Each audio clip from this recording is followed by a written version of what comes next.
Welcome to Mission Evolution Radio Show with Gwilda Wiyaka, bringing together today's leading experts to uncover ever-deepening spiritual truths and the latest scientific developments in support of the evolution of humankind. For more information on Mission Evolution Radio with Gwilda Wiyaka, visit www.missionevolution.org. And now, here's the host of Mission Evolution, Miss Gwilda Wiyaka. Welcome to Mission Evolution, the show that explores the evolution of consciousness and the human experience. I'm your host, Gwilda Wiyaka. Our guest this hour is Preston Dennett, a respected UFO researcher, field investigator, and prolific author whose work has illuminated the mysteries of extraterrestrial encounters and the paranormal. Since 1986, Preston has investigated hundreds of USO cases, near-death experiences, and unexplained phenomenon,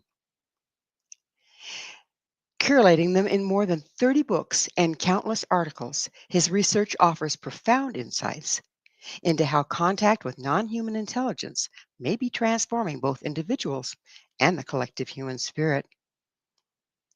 Join us as we journey into the extraordinary with Preston Dennett to uncover these encounters and what they reveal about our evolution as a species. To learn more, visit prestondennett.weebly.com. Preston, thank you so much for joining us on Mission Evolution. It's a pleasure and an honor. Thanks for having me. Preston, how did you get involved in UFO research and alien abductions? Involuntarily, actually, kind of kicking and screaming, really. This was not something I was looking for. I was very skeptical. That all changed when I was a pretty young man, 1986. I was 21 years old. I can actually pinpoint the exact date. It was November 17. The news came on, and it portrayed an interesting news story about a Japanese commercial airline which had encountered a UFO over Alaska. It's now a very famous case, but at the time, this news report was very kind of joking, tongue-in-cheek. They laughed about it and moved on. But I remember they showed the picture of this pilot, Captain Kenji Torochi, and I thought to myself, wow, this guy's going to lose his job. What did he see? Was it a reflection off the ice cap? I was kind of just making up ridiculous explanations without having done any research. But it reminded me that my older brother, Mark, had come running into the house when I was about 13 years old, claiming to have seen a UFO. I didn't believe him at the time, but hearing this news report really got me thinking about that. And so I asked him to tell me that story again, and he really knocked my socks off. He described this having seen a very classic flying saucer, metallic, colored lights, a dome on top, totally silent, treetop level, and he chased it in his car. This was in LA, Southern California area. He had two friends with him who I knew well, Phil and Greg. And so he's like, if you don't believe me, call them, and gave me their numbers. And they, of course, confirmed his sighting. That's kind of what got the ball rolling for me. But what a shock it was to find out that I knew many people, I would say about 30%, 40 almost, had some kind of unexplained experience. So, yeah, it was a real shock and a very difficult adjustment. How many people have had a sighting or experienced a UFO abduction? Well, it's interesting because there's some controversy surrounding that. It used to be thought of as very rare, but some surveys show it's actually pretty common. Initially, I heard J. Allen Hynek, who's very well known in this field. He was part of Project Blue Book, the astronomical consultant, and eventually kind of defected and started writing his own books about this subject. He's quoted as saying 1 in 40 people have been on board a UFO. I heard that very early on, and I thought, no way, that's impossible. That would be millions of people. That would mean I would know someone who's had that experience, because I think we all know 40 people. So I started asking everyone I knew, and I didn't have to ask 40 people. I found 5 people who kind of fit the bill. So I wrote an article about that for the MUFON Journal, kind of surveilling other major researchers who are calling it an invisible epidemic. And it was in 1991 that the Roper organization, a major polling organization, conducted a survey, asked thousands of people with some hidden questions in there, and they found that 1 in 40 people show the or what I'm sorry, 1 in 50 people show the markers of being a UFO contactee. So yeah, I think it's a lot more common. It's just that most people don't talk about it, especially if you have an onboard experience or you see humanoids. Having interviewed hundreds of people, I always ask them that. Did you call the police? Did you report it to a UFO organization? I'm being generous when I say 1 in 100 have reported it officially. Almost nobody reports it. Mm. So, what's the typical mode of interstellar or interdimensional transportation used by our aliens? Trick question, kind of.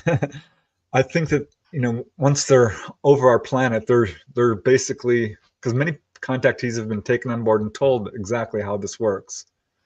When they're traveling around our planet, they're basically harnessing our gravitational magnetic field lines, sort of a kind of anti-gravity. People come up with different variations of this, but it's generally along those lines. But in terms of interstellar distances, almost always people describe interdimensional travel. So they're not traveling faster than light or anything like that. Basically, they are able to slip out of the third dimension into the fourth, perhaps the fifth, and pop out in any desired location in this universe, I guess you would say. But yeah, that's pretty consistent in terms of contactees who've been able to get information on that. And people sometimes ask me, well, how do you know they're extraterrestrial or are they interdimensional? I would say that, one does not preclude the other, because we ourselves are interdimensional beings. I know you know this, having looked at some of your research, but we survive, death, near-death experiences. All this points to us being interdimensional beings, and certainly the ETs are as well, and have a much greater understanding, I think, and use of the other dimensions. They know a lot more than we do. I know that NASA has been studying what they call X points, and they're created every place the electromagnetic field of the planet crosses with that of the sun, and they see them as basically holes between time and space. D- Modality that they're using. It's entirely possible. I think we would need to do more research to really confirm that. But it's interesting because there are certain areas on our planet which seem to be what we would call UFO hotspots. Sedona, Arizona is often cited, but San Luis Valley, Colorado, California has a huge hotspot in the Santa Monica Mountains and other areas. And there's some kind of uh, preliminary research, I would say, pointing towards the possibility that these are what you're talking about, areas with high magnetic field lines or gravitational magnetic field lines or vortexes. Some have used that word, which is kind of vague and not fully scientifically confirmed. But yeah, there's some research pointing towards that, I think. Lots of questions still surrounding this subject, which is why research is so important and so hard to move forward with this, basically a worldwide government cover-up, suppression of UFO information, disinformation. It's a bit of a mess trying to move this subject forward. Yeah, I would think. I would think. What are the aliens? Why are they abducting people? What's the point? Yeah, $1 million question, but I think we've started to get a really good handle on this. Having interviewed hundreds of people who've had this experience and read every book I can get my hands on, what I've found out is pretty much being confirmed by other major researchers, specifically those who concentrate or focus on people who are being taken on board. Because of course there's many different aspects of research you can go into. But we now know enough to basically predict what's going to happen to a person when they're taken on board. And I think it really speaks to why this is happening to people. One thing we do know is it's generational. So they seem to be following certain family lines and perhaps have an interest in their genetics for some reason. So there does seem to be a real strong interest in that area, which is one of the reasons I think people are being taken on board. I can say that healing, physical healing, is a big part of the ET agenda. This is not speculation. This is demonstrably proven through the firsthand accounts of people being physically examined and often healed. Been a lot of research into this. Edith Fiore, one of the first persons with a PhD to write about this subject, said that fully half of her clients had experienced healings, which is what Ray Hernandez found in his free study. MUFON did a study, Mutual UFO Network, and found closer to 10 or 20%. But I can tell you that pretty much every major researcher out there has multiple cases of this kind. John Mack, David Jacobs, Bud Hopkins, Jacques Vallée, Brad Steiger, Timothy Beckley, Barbara Lamb, Yvonne Smith. I could go on. I've covered many cases myself, and I ended up writing a book documenting some 300 cases of this. So that's absolutely one of their agendas. But I'd say there's like 5 major agendas that they have. Another is just to basically provide information for people. Because when people have an onboard experience and they're not in complete terror or panic, and because when they are, they essentially have missing time and they don't really recall a whole lot. But those who don't react with fear are typically given a tour of the craft, and they'll take you down to the engine room and they'll explain exactly how these craft are powered, or they'll take you up to the control room and say, this is how we steer the craft. It actually sits you in the pilot seat, and it's generally psychically. When anyone gets any communication from ETs beyond, don't be afraid, we're not here to hurt you, you're fine, you'll be home soon, they give messages and warnings that fall into just a few categories. And it's very consistent and has been since the modern age of UFOs.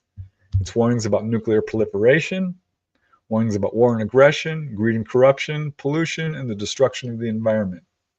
So that's clearly one of their major concerns, is how we treat ourselves, each other, and this planet.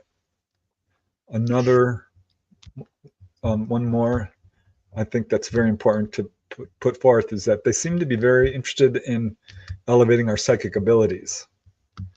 Because almost without exception, contactees have an enormous amount of psychic abilities, particularly following their encounter, but sometimes before. It's kind of a two-way street there. But healing, hands-on healing, astral projection, mediumship, clairvoyance, precognition, all of this manifests very strongly following an experience. So it's pretty clear to me that's a factor here. It's enough to make you wonder if we weren't seated here and they're following up when they follow the genetic line.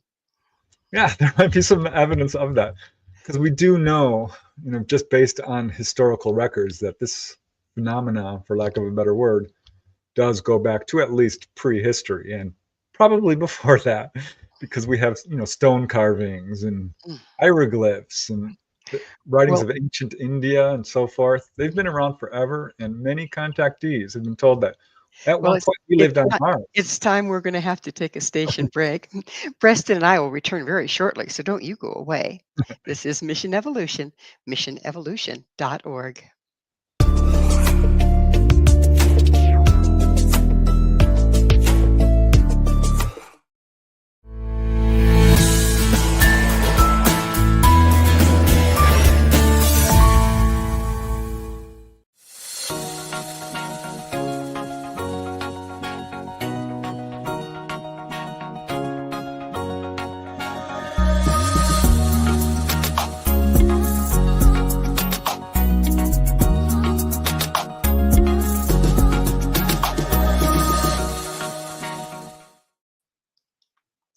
Are all aliens created equal? With us this hour discussing alien abductions is UFO researcher Preston Dennett. Preston, how many different kinds of aliens are visiting the Earth? It seems like it's almost endless. It's very interesting to me, because this is one of the things that kind of kept me out of UFO research, is it sounded very Star Trek-y to me, with almost all reports being of what we would call humanoids. basically bipedal beings, arms, legs, head. But that's what we're kind of stuck with. That's what the reports are showing us. Almost all of them are humanoid in form. There are some definite major types. Grays really dominate. In my own research, it's over 50%. People will describe some variation of the short little beings with large heads and large dark eyes, bald, grayish skin. But even there's a huge variation. Because some will say, oh, there were chalk white, gray, tan, yellowish, blue. You get all these different skin complexions. Then, of course, there's human-looking ETs, and I'd say that's the second most common category, people that look very much like us, though usually described as being a little taller, perhaps 6 feet, very muscular, often very good-looking or beautiful. Praying mantis is another type, tall whites, little short blue beings. Variation goes on from there, strange humanoids of all kinds. And it's so interesting to me because, coming from a contactee angle, some contactees have asked about this. And a message they often get is that we all share a common ancestry. The ETs will say something like, I am you, you are us, we are one, this sort of thing. And from some contactees who are what I would call fully conscious contactees, meaning they've overcome the fear, they don't need hypnosis, they have long interactive conversations. I met one lady, Dolly Safran, wrote a book about her. She dug into this particular question deeply and was told basically that we all share essentially the same genetics. We're all basically human, but what we're seeing is just ancestry, differences in, caused by the environment we live in, but all essentially the same species, which would make sense considering, people report grays hybridizing with humans. You'd have to be the same species to be able to do that. But yeah, that's a message a lot of contactees get. So I'm leaning towards that our relationship with them is far closer than we perhaps previously believed, particularly because some do look just like us. That would kind of explain the reason that they might be fascinated in us, and it kind of lends itself towards the we were seated here to start out with, doesn't it? It sure does. And it's interesting because the idea that we evolved on this planet or started on this planet is certainly the mainstream paradigm that we're being taught in schools. But that's not what the contactees are being told. Humanity is throughout the universe. And as I mentioned earlier, a number of contactees say that we actually lived on Mars and were brought to Earth and are lifted off periodically when there are natural cycles of existential crises with pole tilts and things like this. So which there's some good evidence for. Michael Cremo, anthropologist, his book Forbidden Archaeology really lays it out in black and white that there have been previous iterations of advanced societies on our planet. So it's very interesting. So if we're looking for the missing link, we're going to be looking a long time. I think so. That's what I think is so interesting about this subject is it has so much to teach us. It offers such a great opportunity to expand our knowledge. Mm. How do you know that stories of abductions are not hypnotically retrieved fantasies or false memories? I'm glad you asked that question because there's a lot of, I think, misconceptions about it, a lot of confusion. In my own research, I've stayed away from hypnosis. In my books, and I've written a number of them about this particular subject, I would say about 10 to 20% of people have used hypnosis, and every single one of their cases stands up without it. So any claims that this can be explained by false memory syndrome, as it's called, does not hold water. Now, hypnosis has been proven repeatedly to be unreliable in terms of getting memories back if used incorrectly. Because on the other hand, there are numerous studies that show that it's absolutely very useful to retrieve information accurately. And I can say with absolute confidence that those who recall their memories through the use of hypnotic regression the details that they recall match precisely what those who have fully conscious experiences recall. So there's no major difference between the two, which I think really argues for the fact that this does work when used correctly. So I absolutely do support hypnosis, but I generally don't recommend it unless a person has debilitating anxiety, perhaps, or a very clear-cut case of missing time that they can point to, because there are some hidden dangers there. And people I've talked to who have gone through hypnosis, some have regretted it because they felt like, well, the memories, they're hypnotically recalled, they're a little bit different. Whereas a number of people at some point, and this can happen, days after, weeks after, or even years, will get some sort of cue or trigger. They'll see the cover of Whitley Strieber's book, Communion. I can't tell you how many people have told me, like, oh, that brought back my memories of my experiences. So that can happen. You can recall through dreams and meditation as well. And I always recommend that first before a person uses hypnosis. But yeah, it works. It absolutely, I think, is a reliable tool done right.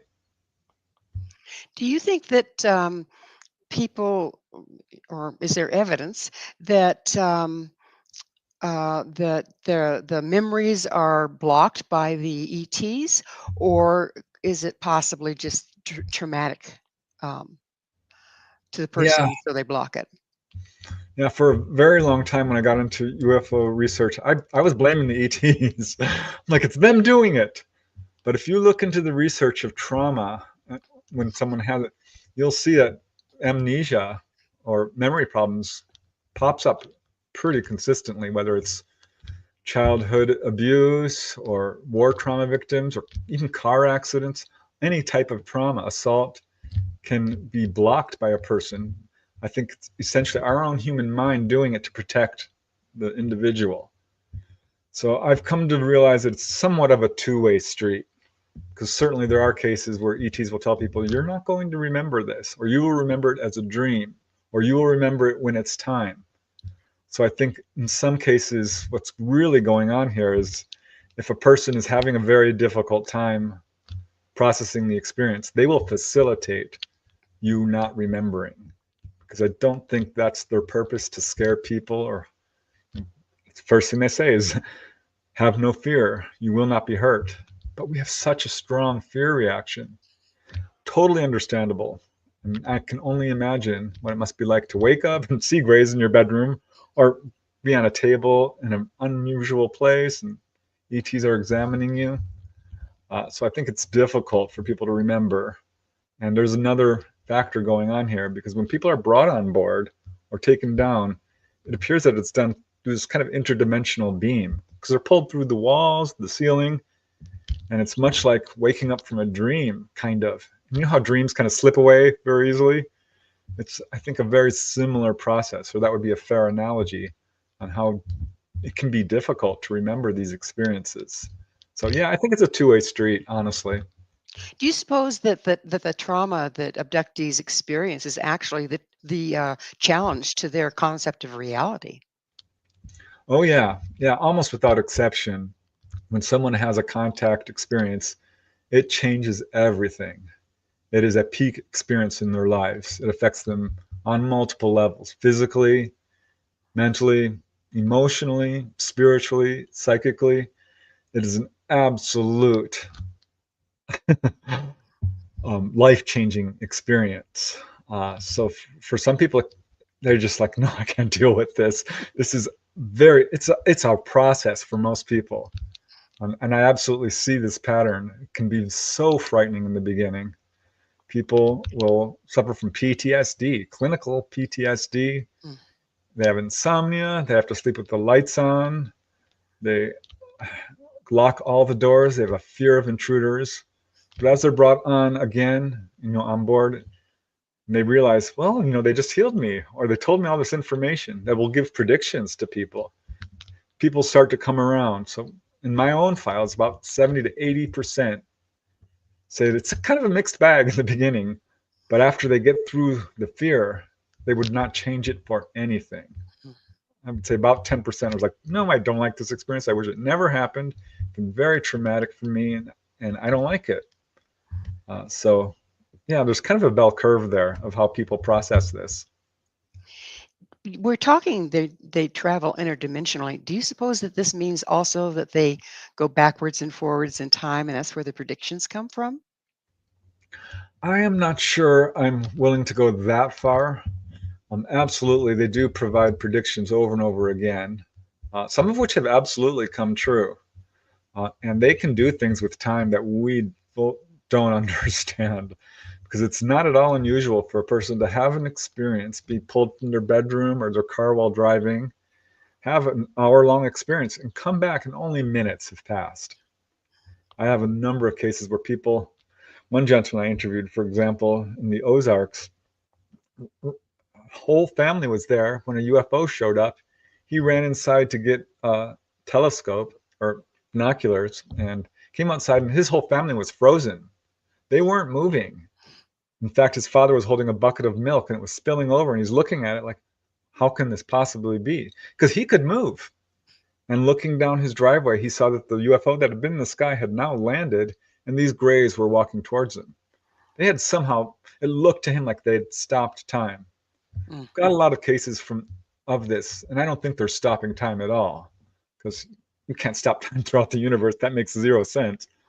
But I think what they're doing, and I'm speculating here a little bit, is that they're pulling people out of the third dimension, perhaps, into the fourth, where time flows differently, or somehow they're pulling people out of our time stream, because they absolutely can do that. That would go back to the X point theory, because that's supposed to be wormholes through time and space. Yeah, we have a lot to unpack with this particular aspect, because it's really remarkable, because there are cases of people who essentially said that they were shown past events, not so much traveling back in time.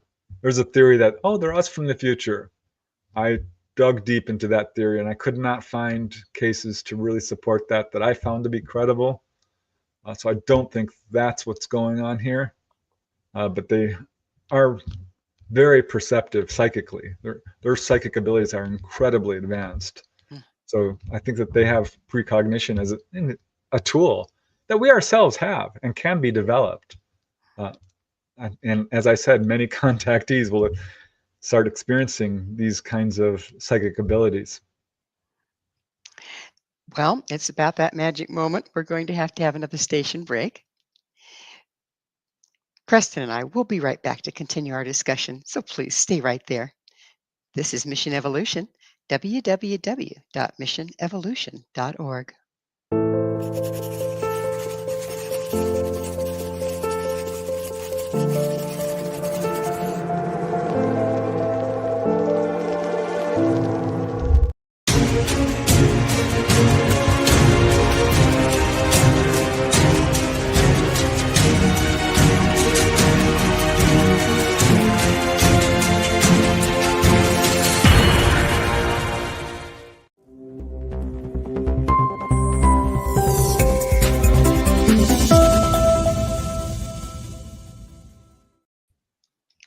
Why me? This is Mission Evolution, missionevolution.org. With us discussing alien encounters is author Preston Dennett. Preston, is there any pattern as to who has a UFO encounter? Yes, and this took me years to figure out, because I really wondered about that. Why some people and why not others? And of course, one pattern that we do know of and has been long established is that it does follow certain family lines. So if your parents, grandparents, aunts, whoever have had an encounter, that increases your chances by at least 50%. More than 50% of people who have encounters, it is in their family. So that's a very prominent pattern. But I dug into my own files, looking for patterns. It was absolutely evenly divided between men and women. There's talk about negative blood type being a factor here, and perhaps a little bit Rh negative. But in my own files, people of every blood type, every ethnicity have been contacted. Whether you're Caucasian or Black or Pacific Islander or Asian, it doesn't matter. Everybody, Latino, you name it. So that's not a factor. People who are very, very young will have these experiences, and people who are quite elderly as well. It's not age, not education. There's a little evidence of geography, because if you live in a major UFO hotspot, your chances do go up. But it's strange, and I really struggled with this because some people they don't have a history of encounters. And there's a whole category that seems opportunistic, where people are driving along a highway, a remote highway generally, late at night, and they have an encounter. So I think that can be a factor. But what I found was really interesting one day when I was interviewing a lady from Norway, because she had had Greys come into her room and heal her of a chronic back problem. She said it was really quite frightening. There were little Greys flipping her around, held this instrument on her back, which I've heard described from many others, and filed out through the wall and took off. She was peppering them with questions. They didn't answer anything. So I started asking her all these questions. And finally I got to her profession. And she said, well, I'm a retired graphic artist, but right now, and I have been for years, I'm very active in my community with human rights and animal rights. She said, please don't use my name. I'm pretty well known here. And that rang a bell for me because I just interviewed Reverend Michael Carter, who also fights for human rights and against racism. And in fact, was given an award by the president for his work on this. And I instantly thought of, oh gosh, there's John Hunter Gray. He is also a social worker, and he's had encounters and healings as well. So I started looking through my files. I'm like, oh my gosh, there's a lot of people who are doctors and nurses and environmentalists and musicians and inventors and people who are doing good work for humanity in some capacity. So that it's sort of a loose pattern, but the more I look into it, the more it's being confirmed. And people have actually asked this, like, why me? I said, well, it's because you are doing work to help others. So I think that is a factor. Has the same person been abducted more than once? Regularly. That is more the rule than the exception. Some people, it usually generally starts at around age 2 to 6 or 7, and continues regularly through adolescence and perhaps the teenage years, and drops off, and then in the 20s, 40s, 30s, and will drop off kind of exponentially as a person reaches their 60s or so. I would say the average person will have like 4 or 5 major encounters that they can remember. Pretty rare that it's a one-off. It does happen, but generally no. It's something that people deal with their entire lives. It's hard to say because some people don't remember it. Whitley Strieber is a good example. He was in not quite midlife, but close to it. He was an adult when he realized finally he was a contactee. It's very easy to go into denial and shelve these experiences, not think about them, debunk them to yourself, explain them away. So I think there's a lot of people out there who are contactees and probably have no idea of it. That's a scary thought. Speaking of which, are there any hostile ETs that we know of that we've been encountered with? In my own files, I have not really run into that. And I think this is a really sticky, controversial issue because there are people who have absolute negative experiences. And I've talked to them and I've asked them exactly what happened to them.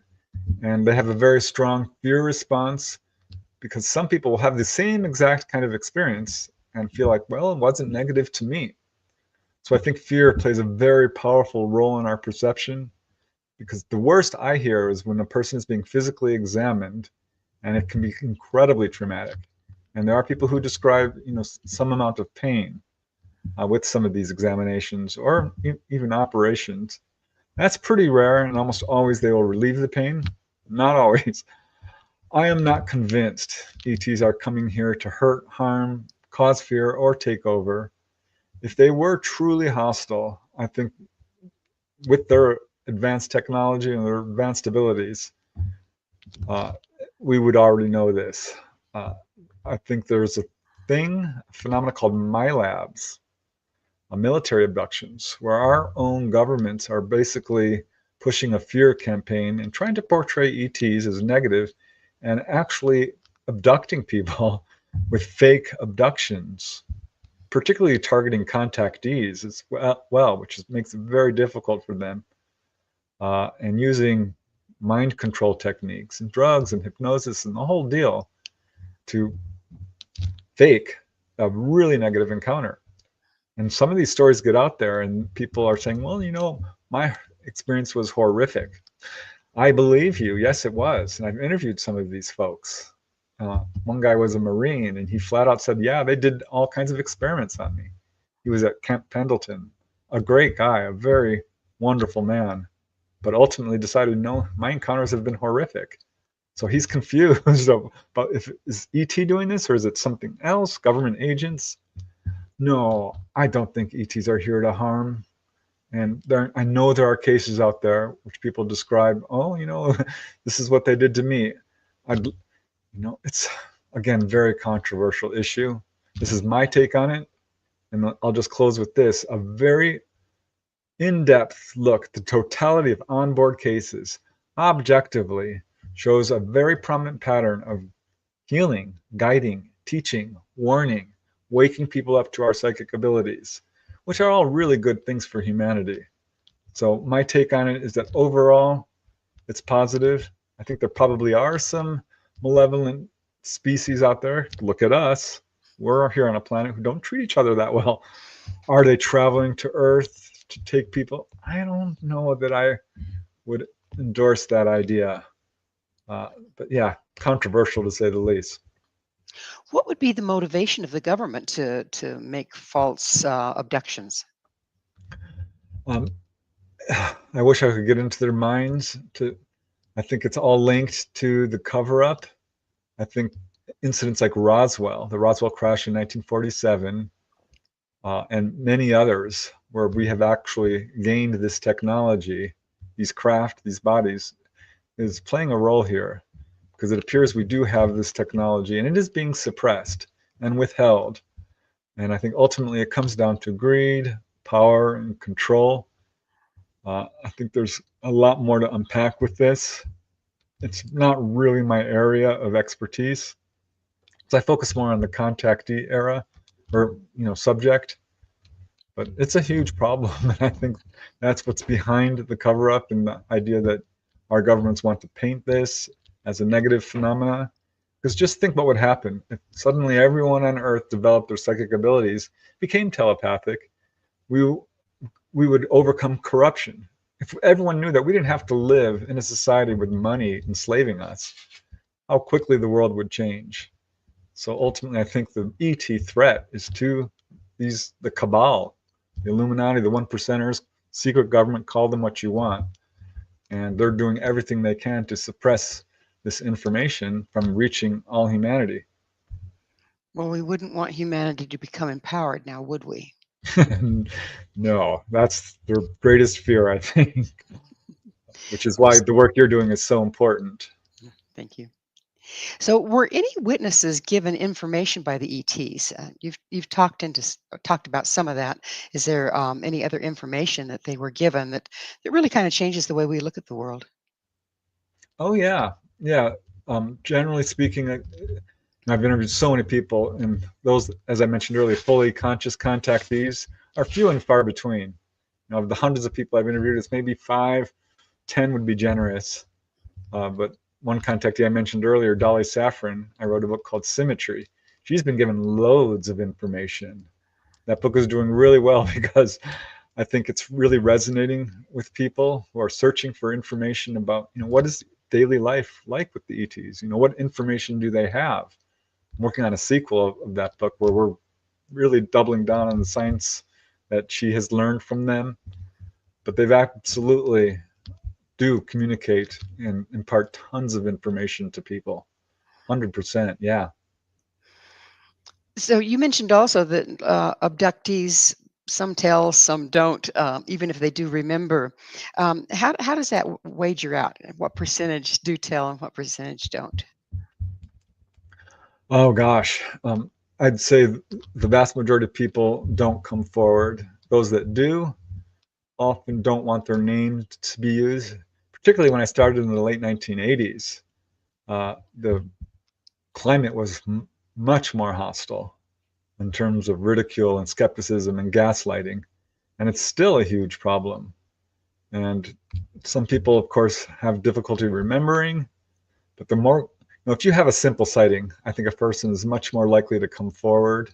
But if you have a humanoid in your bedroom or something, or you believe you were taken on board, people often don't even tell their own family, their spouse, perhaps. And I can tell you that when I do interview somebody, almost always, particularly if it's an extensive encounter, they will say something along the lines of some caveat, like, I don't do drugs. I've got no history of mental illness in my family. I've got a good job. I've got a good education. So these kinds of things turn up again and again. So it's the wing nut thing, right? Don't want to be a wing nut. Exactly. People are very, and I understand that, they don't want to be portrayed as a complete idiot, which, is, I think we're all victims of the UFO cover-up is what it comes down to. All of humanity has been essentially gaslit by our highest levels of our military, who are so disingenuous because they know it's real. They 100% know it's real. Are there any connections with UFOs and the paranormal, such as Bigfoot and ghosts? Oh, yes, absolutely. This is another thing that took me a while to unpack, because right from the beginning, I started to get reports from people who were like, oh, well, my house is haunted. I'm like, huh. Or, I've had near-death experiences. Lots of people, contactees, have had near-death experiences. Certainly not all of them, but it does turn up. And I got my first Bigfoot UFO case, which was very puzzling to me, when a gentleman described having a UFO land in his backyard, and the next day Bigfoot showed up. Well, we're going to have to take a break. On that note, we're going to have to take another station break. Please stay with us as Pearson and I continue to explore UFOs and the mysteries surrounding them. This is Mission Evolution, www.missionevolution.org.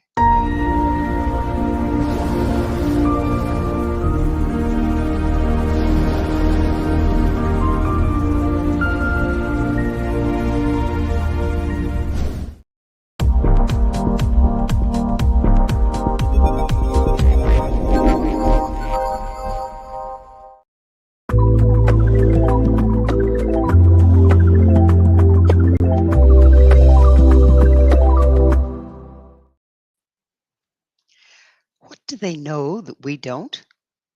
This is Mission Evolution, missionevolution.org. We're continuing our discussion with Preston Dennett. His website, prestondennett.weebly.com. Preston, we've been talking a little bit about the government cover-up. How large is it, and how long has it been going on? It's worldwide, and it's been going on for at least 70 to 80 years, demonstrably. This is not speculation by any means, because groups like the Citizens Against UFO Secrecy actually sued the National Security Agency at one point, demanding openness and transparency, and received documents back that were entirely blacked out. I mean, every single page. So we know the cover-up is absolutely demonstrably true, and it appears that it is worldwide. And at the very highest levels of government, they are cooperating. I think it's tricky because, apparently some presidents are even out of the loop, or heads of state. And the folks behind the cover-up are hard to pinpoint, because it appears that they are the highest levels of the military industrial complex, which Eisenhower warned us against. But basically the intelligence agencies are absolutely behind this. It's no coincidence, I think, that intelligence agencies were formed coinciding exactly with the modern age of ufology, late 1940s. Also, no coincidence that that's the atomic age, when suddenly we reach the ability to destroy our entire planet. So I think that's when ETs began a very vigorous publicity campaign, because they did go to government world leaders and asked them to stop exploding nuclear weapons, asked them to be truthful and transparent, which of course did not happen. So I think they're conducting a grassroots campaign and showing themselves to as many people as possible. We have over 1 million. We have a worldwide database of over 1 million documented cases. ETs have disclosed. So they've absolutely done their part. Really, the rest is up to us. This government cover-up is no joke. It is worldwide for sure. It being that massive, how do we know it's not other ETs that are behind it? I don't think there's any evidence of that whatsoever. And in fact, the ETs are working very hard to counter the cover-up. I wrote a book called Schoolyard UFO Encounters. You may have heard of the Zimbabwe case in 1996 at Ariel Elementary School. That's one of over 100 cases where UFOs have hovered or landed over schools, like Westall High School in Melbourne, Australia, Hillsdale College in Michigan, Crestview Elementary School in Opelika, Florida, and many others. This points to what researchers call UFO displays. It could point to these major UFO waves that take place every couple of years over various locations on our planet. I also wrote another book, this is so interesting, of UFOs over drive-in theaters. It's another very clever way for ETs to introduce themselves to a fairly large audience.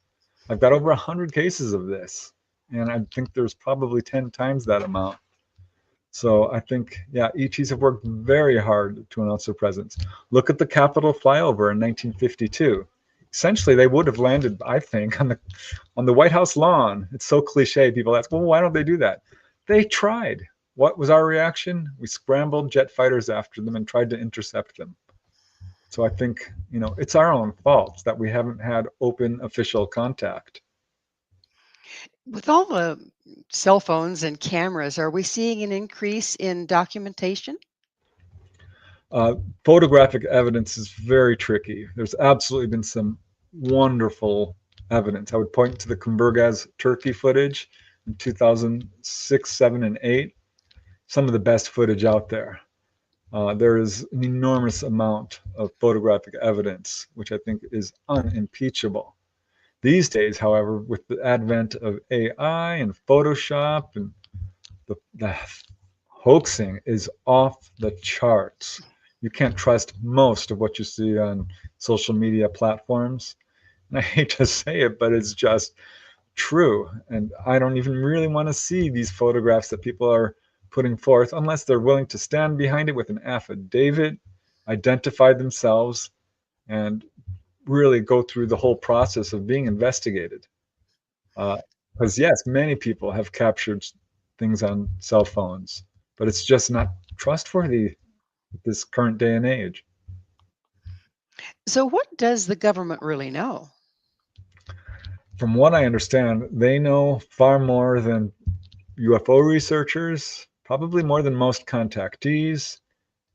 It's my understanding that this subject is at the top of their list in terms of urgency and the amount of money spent towards it.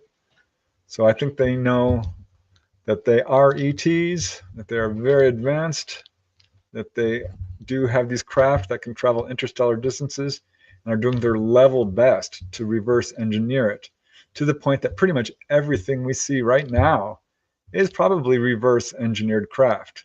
Because from what I understand, ETs are not right here right now. Our magnetic fields have collapsed to about 60%. They're 40% down. This is science. You can look up. Don't believe me? Do your own research. Don't believe anything I say. I would really encourage people to absolutely do your own research. Do your due diligence. But our governments have absolutely, and I think we know this from the huge number of whistleblower accounts and frankly first-hand sightings from people who describe what looks like not genuine ET craft, because they'll have rivets on it and bolts or make god-awful noises. We're flying these craft around, make no doubt about it. what people are often seeing is our own craft. You mentioned the electromagnetic field of the Earth, and indeed, I know that thing's been wandering. They've even had to cease and desist landing airplanes, the big jetliners with remote means, okay, with autopilot, which used to be safer because the electromagnetic field of the Earth is becoming so erratic. Is this affecting the UFO encounters 100%. and their ability to get here, I guess, is the question. Yeah, and I think this is why we've probably seen, over 100 cases of UFO crashes. Because people always say, well, if they're so advanced, how are they crashing? Well, accidents happen. And if you're using the magnetic field lines of our planet, gravitational magnetic field lines, to navigate, and they're that unstable, this is probably why they are crashing. So yeah, this is a huge problem, and it's had a profound effect, I think, on ET contact and why it's really not happening right now. This is what Dolly Saffron told me. She says they bugged out. And it's interesting because I've had a number of contactees tell me, like, no, I haven't had an encounter in the last 3 years. So I think this is an area that we need to do a lot more research into. But if you follow the UFO databases, you'll see an enormous drop off of what I don't call them abductions because that is offensive to some of the people I've interviewed. I call them onboard experiences, which is a much more neutral term and accurate, I think. But yeah, huge drop off over the last 3 years or so. The sun's been going crazy too, unprecedented. Do you think that plays a part? I do. From what I understand, we're facing a extinction level event, a coronal mass ejection, which will essentially drop down our electric grid to a point where it's irreparable, and perhaps a micronova. And I think this is one of the reasons behind the cover-up, because our government knows this, and they're moving into these DUMBs, deep underground military bases, collecting seeds and supplies and food, and trying to survive this, and kind of leaving all humanity to fend for itself. Absolutely, I think this is something everyone needs to do their research on. Look up, what's his name? Ben Davidson. He has a website, Space Weather Observers. You can see a lot of this information. He's kind of the go-to guy for this. But yeah, this is from what I understand, a natural cycle that our planet goes through. And in prior iterations, we're lifted off by ETs. But in prior iterations, we are not as violent and warlike and greedy and divisive and all the troubles that we're going through, which has really prevented us from evolving spiritually to the point where we need to be to have open official contact. I can see why they would be a little hesitant given the way we are operating right now. Do you think that the government will ever disclose these things? I do not. And I hate to say it because when I got involved in this subject, people were saying, oh, disclosure's on the horizon. And it never came. Yes, we've seen steps recently, but it's very much a dog and pony show. It's very drip, drip. The cover-up is still in place. They've showed us little fuzzy images when we know they have much better footage. Let's face it, fighter jets are riddled with cameras pointing in every direction. Ask any military guy they will tell you this. We have gun camera footage that is crisp and clear and absolutely conclusive, and that's never been released. In 1954, allegedly, there was a landing with President Eisenhower and numerous officials. That was filmed. Gordon Cooper was there when a UFO landed at Edwards Air Force Base and developed and saw the footage. That's never been released. There's so much that has never been released. I don't think they will ever willingly be open and truthful and transparent. And my message to them is that unless you can admit to the Malmstrom incident of 1967 in Montana, where they shut down our missiles, or the Capitol flyover of 1952, or any of other dozen high-profile cases, until you can admit to the truth of that, like Roswell, why should we listen to you? What you're saying is irrelevant. I think the only reason we've seen steps towards disclosure is because if they don't, they become not credible, irrelevant, obvious liars. So that's kind of where I'm at right now, no, I don't think they'll ever be truthful or transparent. On the other hand, I think this subject is true. So sooner or later, the truth is going to come out, and this cover up is going to just collapse under the weight of its own lies.